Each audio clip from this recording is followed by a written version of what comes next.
साल दर साल मुनाफे में 50.4% की सीधी गिरावट। जी हाँ, 50% से भी ज्यादा। और यहीं से पूरी कहानी की असल में शुरुआत होती है।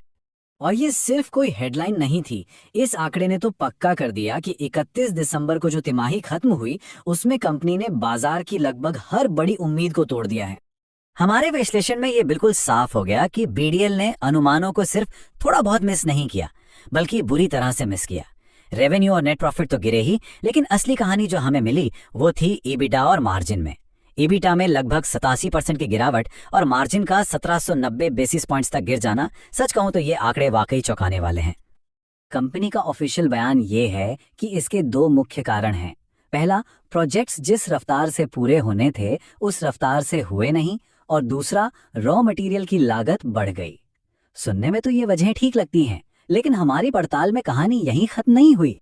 क्योंकि जब हमने रिपोर्ट के ऑपरेशनल डिटेल्स को और खंगाला ना, तो एक और ही परत सामने आई। एक ऐसा रेड फ्लैग जिसे किसी और ने नहीं, बल्कि खुद कंपनी के ऑडिटर्स ने उठाया था। और ये सीधा कंपनी के अंदरूनी कामकाज पर एक बड़ा सवाल खड़ा करता है।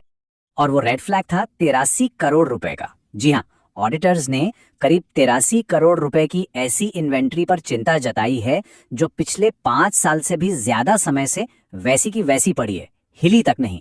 अब ऑपरेशनल नजरिए से देखें तो ये एक बहुत बड़ी चिंता की बात है।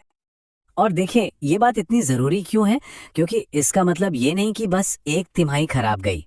ये इशारा कर रहा है एक बड़ी सिस्टमैटिक समस्या की तरफ, जो ग्राहकों के शॉर्ट क्लोज्ड ऑर्डर से जुड़ी हुई है।